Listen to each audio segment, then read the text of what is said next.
What's going on, everybody? Crazy Dog back with another Indians live stream. No game tonight. We're off. Got our off day today. Back in action tomorrow night against the Miami Marlins. But before I get into previewing what I know about the Miami Marlins series, let's talk about what happened against the Atlanta Braves. So this was supposed to be a 3-day series.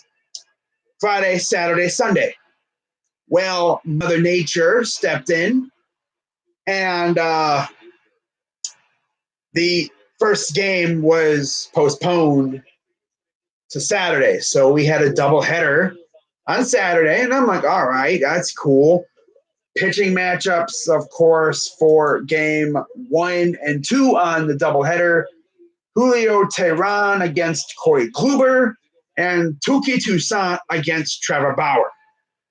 So game 1, Teheran against Kluber. It was pretty good early on. Looked like Teheran had a little bit of trouble. And, of course, before the series began, one of my keys to victory in this series was to run their pitch counts up. Get into that bullpen. Now, good. It's good when you run the pitch count up, but it's even better when that pitcher does it himself. Teheran had a little bit of trouble. We got after him a little bit. Of course, they also got after Kluber a little bit as well in that first inning.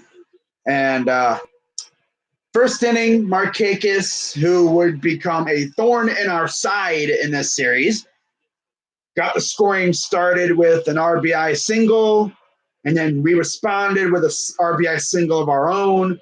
And then guess who? Markakis, again, top of the third, gives them the lead again on a sac fly. And then, of all people, Max Moroff starts the, I guess you could say, the blowout somewhat. It wasn't really much of a blowout. But he would start the scoring for the Indians as he would hit his first home run as an Indian. And this wasn't no moonshot. No, it was a frozen rope. It looked a lot like Lonnie Chisenhall's home run in the 2016 ALDS against Boston that ricocheted off the glass by where one of the cameras was in right field. It looked like that kind of home run. It was a frozen rope. It got out in a hurry. Wasn't much of a launch angle to it. I actually didn't think it was actually going to leave the park, but it did. And from that point on, we would score as Allen would hit a RBI double, scoring Carlos Santana, and then Tyler Naquin would score Greg Allen on a single, and then Max Moroff would score Tyler Naquin. And then Leonis Martin would score Kevin Plawecki. So it was almost like person gets on base. Next batter scores the previous runner. It was kind of funny. Like they'd score each other. They'd help each other out a little bit. And we wouldn't stop until we were up 6-2. And then a pass ball scored Max Moroff. And then Jason Kipnis finished it off with an RBI single. And then the Braves had a little bit of comeback going. Brian McCann hit a homer. And then Matt Joyce hit a homer. And Tito panicked low-key, and he sent out Brad Hand to finish it off. Now, the funky thing about that was Brad Hand didn't even get the save. He got the win, like he helped us win the game, but he didn't get the save. Like, if it's not a save situation, why send out your closer? We could have sent out Nick Whitgren or whatever and had him finish it off. I mean, he's capable of doing it. He just did it like literally the day before. or 2 days before, since the game that was supposed to be played the day before was rained out. But as it would come to find out, as we would find out, we would have needed Brad Hand in game 2. Now, if you watched my stream for game 2, you know how exactly what happened. Of course, the pitching matchup, Touki Toussaint against Trevor Bauer. By the way, the Indians would win game 1 8-4. As I mentioned, Corey Kluber would get his second win of the season, and he would be he is 2-2, same record for Julio Teheran. Then came game 2. Touki Toussaint on the mound against Trevor Bauer. And Trevor Bauer pretty much did his thing. He had a phenomenal outing.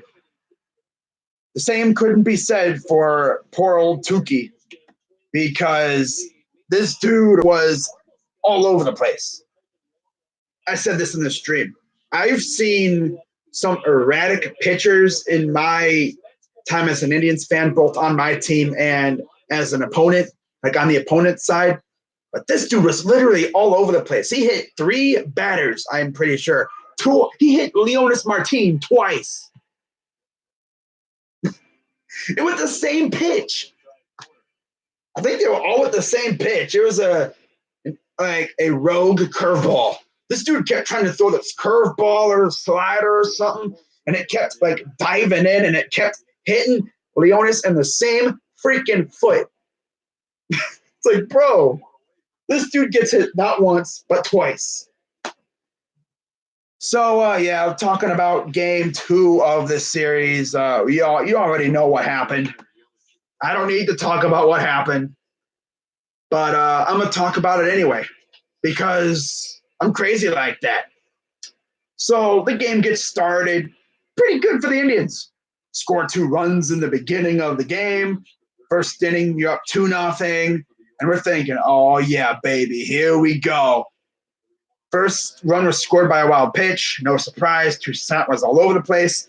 And then Carlos Gonzalez got his first RBI as an Indian. And then came the second inning.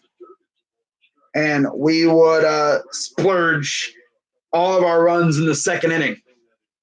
Ramirez would single, scoring Lindor and Leonis and Mike Freeman. I almost said Leonis, but Leonis did go to second base. And then Santana would single, scoring Leonis. And then Bowers doubled, and that would be it. 2-run double by Jake Bowers. Jose would score. Santana scored. Gonzalez the third. And then the collapse began. Bauer was rolling too. No, we didn't think about it at first. We didn't think there was any trouble. You're up 7-0. Tyler Flowers tripled, and that scored Nick Markakis. We're like, okay, they scored. Whoop de freaking do. No one cares. Woohoo, you scored. Congratulations. And then 2 innings later, top of the 7th, Dansby Swanson homered. And we're like, okay, this is getting kind of scary. By the way, it was a 2-run homer. And then came the top of the 9th. We're up by 4.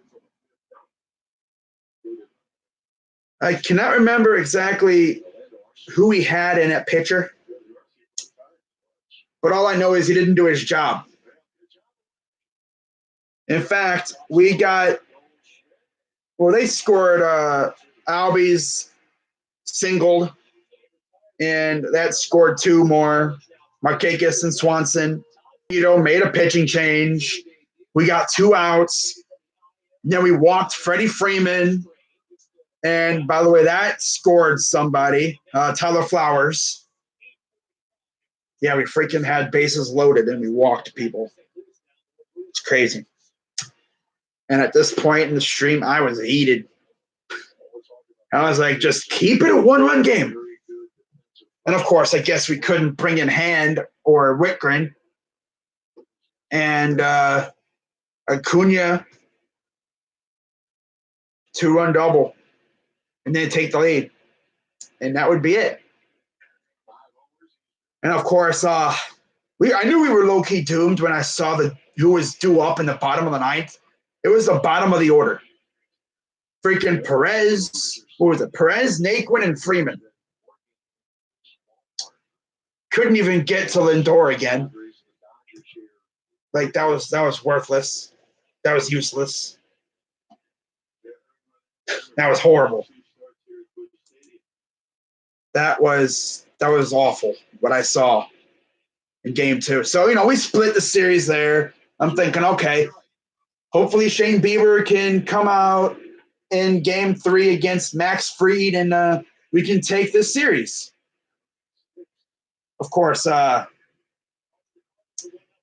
told you guys, I said this in this part of the stream last night because I didn't stream the entire game. But pretty much Shane Bieber is way better on the road than he is at home.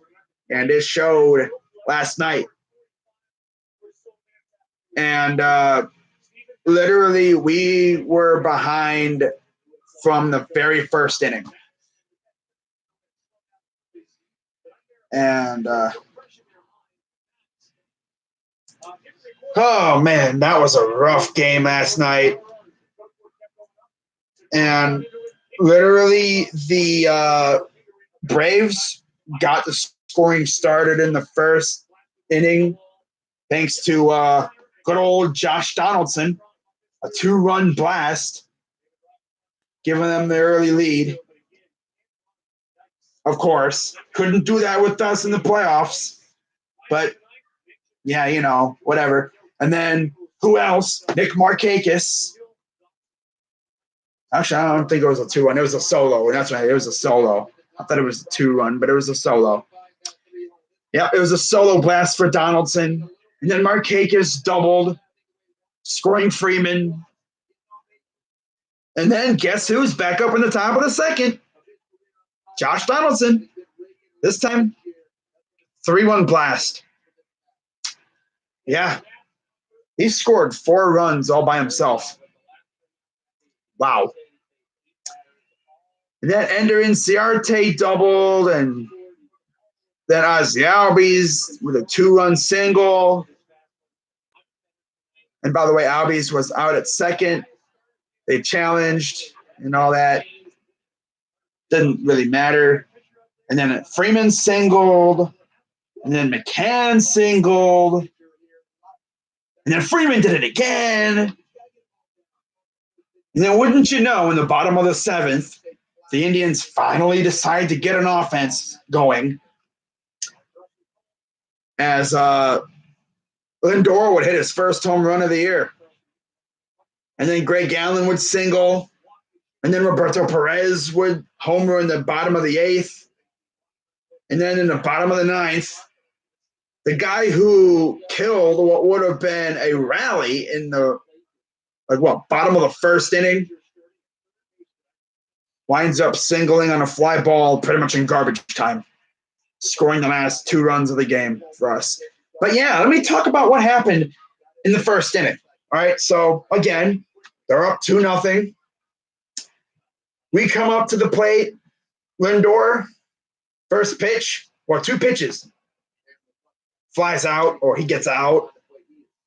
Next, Leonis Martin, 1 pitch, out. So 2 outs already. Then comes Jose Ramirez, draws a walk.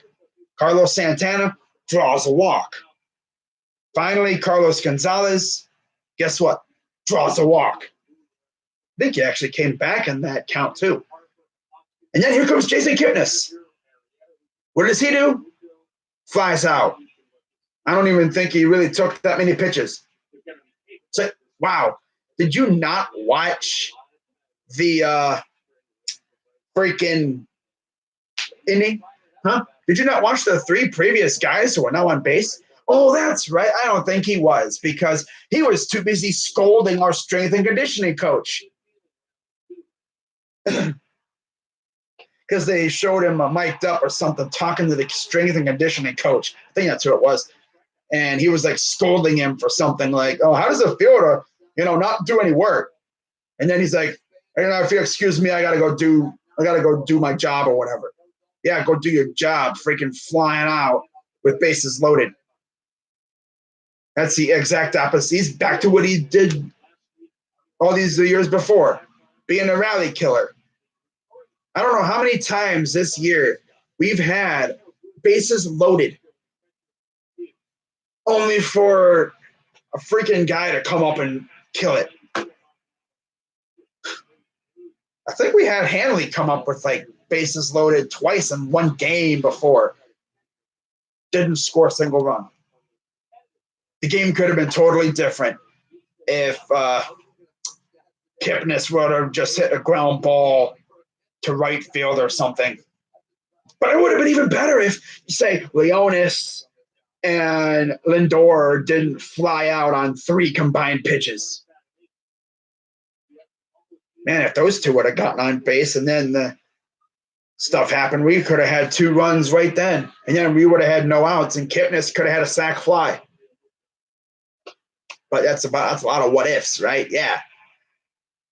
But anyways, we at least we won a game against the Braves. You know, I mean, that's a very good Braves team. I mentioned that a couple times in the streams. They got a very good staff, very, very good lineup.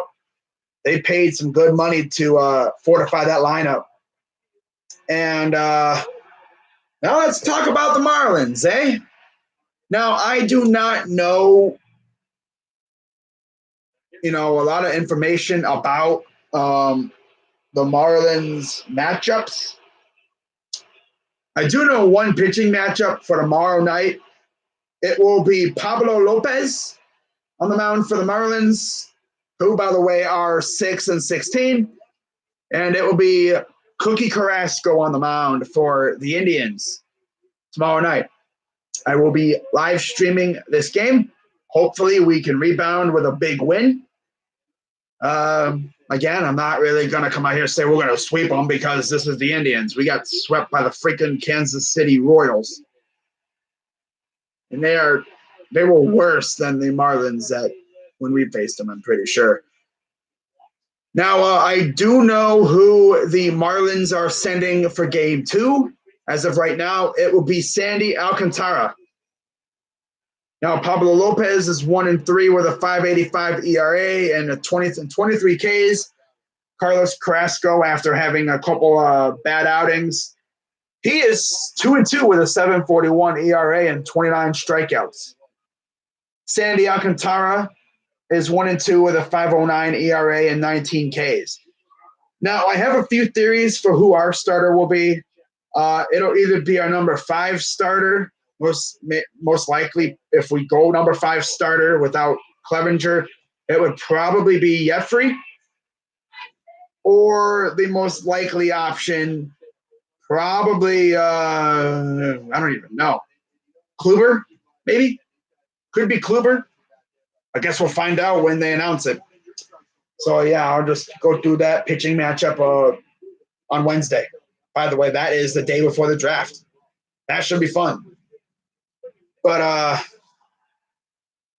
it's officially draft week, guys, and I cannot freaking wait. I will be live streaming day 1 and day 1 only of the draft. After day 1, I will just be doing my usual reaction videos. I don't know what Dorsey's planning. Something tells me that he will most likely look at possibly trading up. But, again, I don't know what he's doing. No one knows what he's doing. It's a little vault in Berea, Ohio, at the Browns facility. Like, no one's saying anything. Their lips are zipped. But should be fun to find out what we got planned. Of course, tomorrow will be my final Browns mock draft of the year. It will be I guess, a 7-rounder. Even though we don't have a first rounder. It'll only be picks that we have. I don't like to do trades because, again, who knows what will happen. But I think you guys are going to like it. And then, of course, probably on Thursday afternoon, I will do my final full first-round mock draft of the year. I only did a couple of those. I'm not a big fan of doing the full first-rounders. but we'll see if I even do one of those because we don't have a pick. But I might still do it. Why not? So I guess that's going to wrap it up for this live stream. Of course, we got the Marlins tomorrow night. Hopefully, we can bounce back after an actual embarrassing series against the Braves. Like, that was bad. I've seen worse, but that was bad. I guess, like, the negative energy from choking a 7-0 lead kind of carried over into last night, and we literally couldn't get anything going. Like, literally, like, Max Fried fried our lineup. Like, bro, we were able to beat up on Tehran and Toussaint, but the youngster Fried just killed us. And it's bad enough that he's a lefty, too. So, of course, we have had a horrible time hitting lefties as a team. So, of course, they have a lefty starting, and, yeah, he freaking kills us, of course. But, yeah, that's going to wrap it up for this live stream. Shout out to everyone who watches. Of course, I had no one in the chat today. So shout out to everyone. I'm Crazy Dog 99. Let's go Tribe, and I'll see you tomorrow night. Peace.